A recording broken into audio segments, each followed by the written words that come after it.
Voici un vidéo explicatif pour la dilution. Lorsqu'on veut faire une dilution, on part avec une solution avec une concentration initiale et un volume initial. Et on va rajouter la plupart du temps un solvant qui est de l'eau distillée et on va en rajouter pour diluer notre solution, qu'elle devienne avec une concentration 2 finale moins, une concentration moins élevée, avec un volume plus grand. La formule qu'il faut apprendre et associer à la dilution, c'est C1V1 égale C2 ou V2. Okay?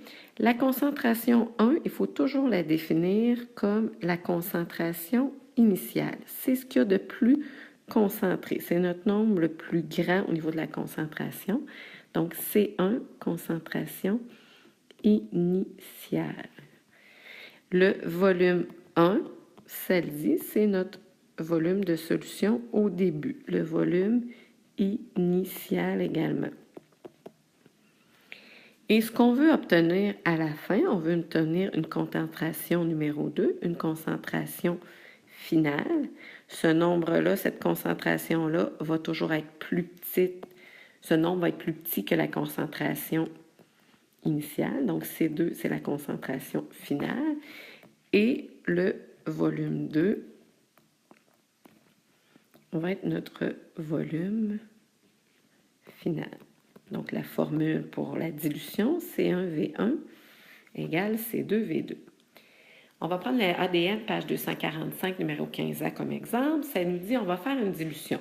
Donc, tout de suite, quand on lit dans un problème le mot dilution, on sait qu'on va utiliser la formule C1V1 égale C2V2. On l'écrit.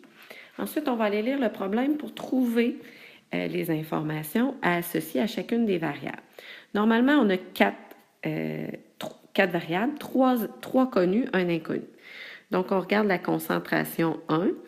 Ils nous disent au début, on part avec du HCl à 700 grammes par litre. Donc, on vient de trouver notre concentration 1 qui est de 700 grammes par litre. Nos unités, on les écrit, on confirme que c'est des unités de concentration, ça fonctionne.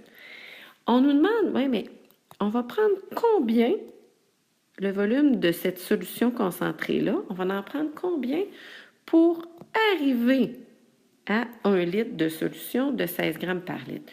Donc, pour arriver à 1 litre de solution à 16 grammes par litre, c'est notre finale. Donc, notre concentration 2, à la fin, qui est plus petite que la 1, hein, c'est logique, on dilue. Notre concentration 2, ça va être de 16 grammes par litre et on va avoir un volume 2 de 1 litre. Donc, ce qu'on cherche, et ça, c'est 99% du temps, dans la dissolution, ce qu'on cherche, c'est le volume 1. Donc, le volume 1, c'est ce qu'on cherche. On a notre formule C1V1 égale C2V2.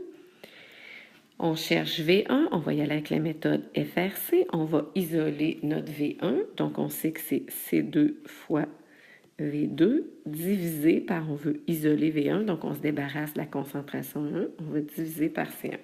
Formule, on va remplacer le volume 1, concentration 2, c'est 16 grammes par litre. On va écrire nos unités.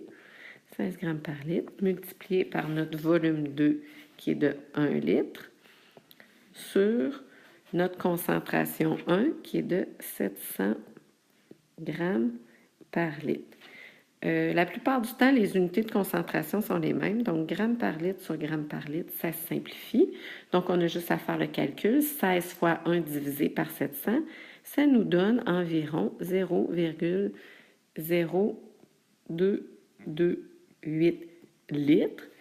On va transformer ça en millilitres pour que ce soit plus évident pour nous. Ce qui nous devrait nous donner, on fait fois 10, 100 000, 22,8 millilitres. Donc, on peut l'arrondir à 23 millilitres. Ce qui veut dire que le volume 1, ce qu'on va prendre de notre solution concentrée, c'est 23 millilitres.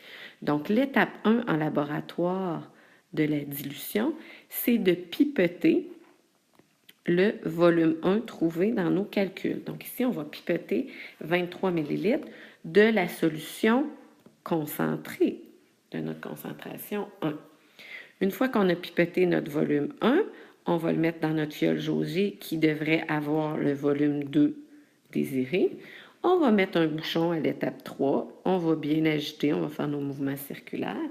Et on va terminer à l'étape 4 en complétant avec de l'eau distillée jusqu'au trait de jauge. On se rappelle qu'on met notre œil vis-à-vis le trait de jauge et que la partie biconcave doit arriver sur la ligne du trait de jauge.